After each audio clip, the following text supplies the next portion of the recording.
Hello guys, magandang hapon po sa inyo. Gusto ko lang sanang i-share tong flex ba na may nabili kasi akong bag closer o panahi. Yung panahi ng sako. Gaya ng ginagamit sa bigas, yung sako ng bigas, ganun. Nabili ko to sa junk shop. Per kilo. So, ito siya. Yan. Di ko lang alam kung magkano pag brand new yan. Marumi yan nung mabili ko. Tapos nilinis ko. Tapos binuksan ko. Tapos yun. Ano ko yung kung ano yung dapat palitan. Nakita ko yung belt putol. Tapos order ako sa online ng belt.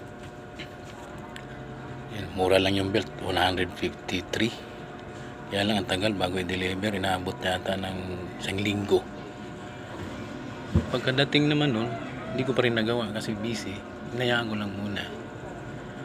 Tapos ngayon, medyo malog ako. Yun, nagkaroon ng pagkakataon.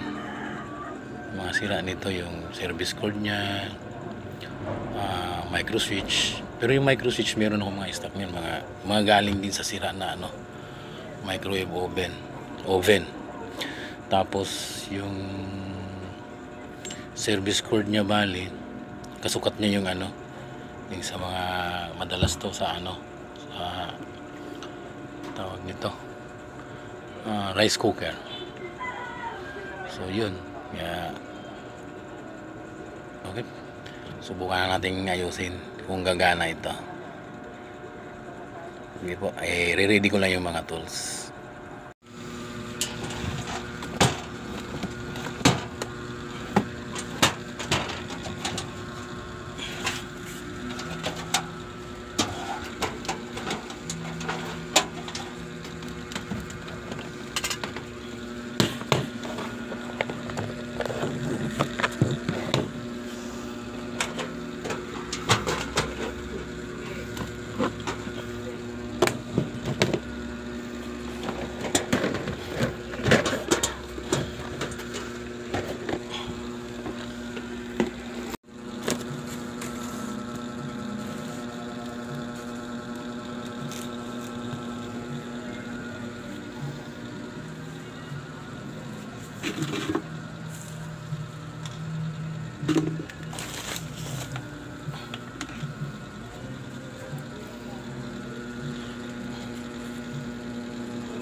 Ha? Ice cream? Sige, binom ako. Meron dyan? Pengi. Pengi ako.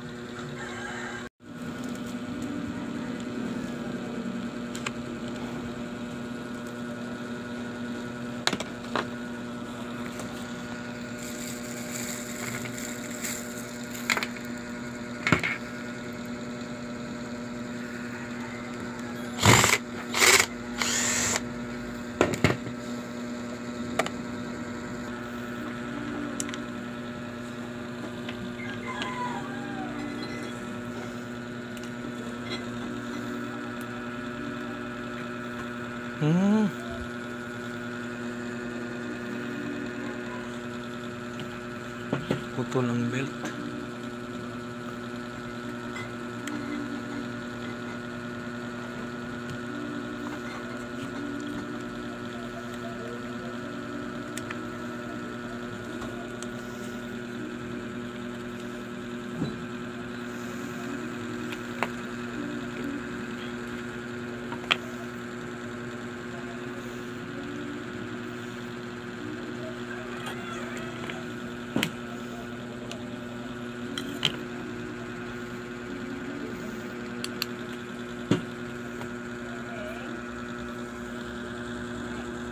Ha?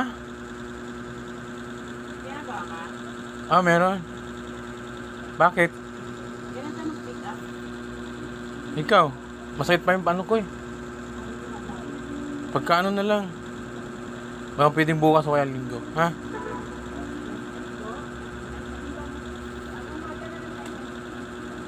Sige.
Ito yung motor niya. Itong gear na ito. Dito yan pa ma. Madali lang ipasok yan.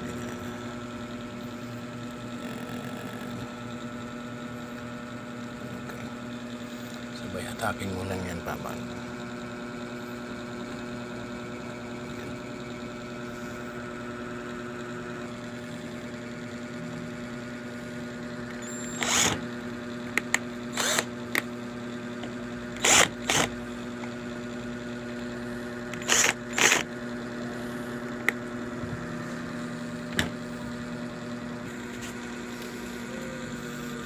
Ito, palitan na rin natin to. Ito siya. Ito, meron ako ditong Royal service cord. Galing to sa sira na rice cooker. Compatible naman eh. Tatlong butas yan.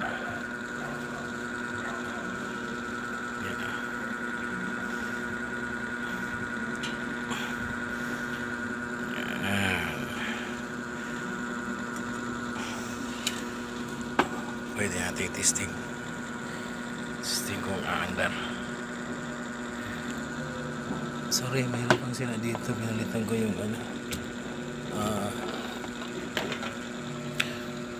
micro switch. Asa na yun? Ayun. Asa na yun? Ito, sira na to.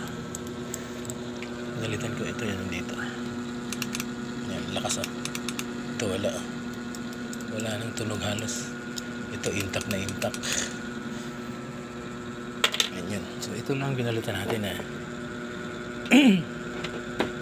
ito putol yung belt, micro switch, tsaka itong service cord niya bali putol na, tinalian pa ng guma. Ito galing sa rice cooker, mukhang may tatak pa. Nabish yata na rice cooker. Okay, testing.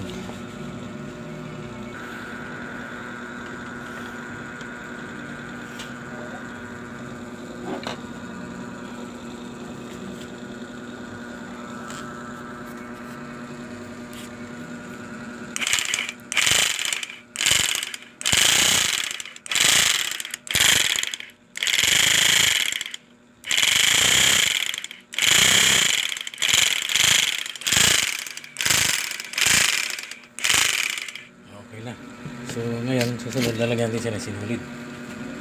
Tapos testing natin kung magtatahi na siya. So ito na guys, tako to. Tako to ng bigas. Ayan, okay. Tatahiin na natin. Ayan. Alam mo ba kung magkano bili ko nito? 35 per kilo ang sabi sa akin ng may-ari ng junk shop. So, yun nga, pumayag nga to sa 35. Yung umabot ng 3 kilo, so 105 na pan. Eh, sabi nung may-ari ng junk shop, una-una, kaibigan ko rin naman, kilala, binigyan niya lang sa akin ng 30 per kilo. Kaya yung 3 kilo is 90 pesos lang. Meron na akong panay ng sako. Ngayon, titistingin natin. Sana okay. So, sa halagang 90, meron akong panay na ng sako. Ayan po.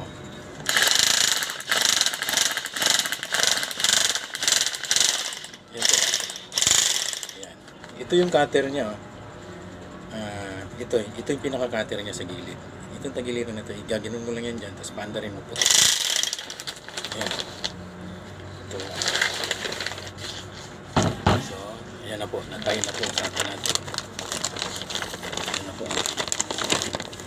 Kung makikita niyo yung sinulid yan. Ito yung dulo. Ito yung kabilang dulo. Ayan na. So, ayan po. Isa pa po para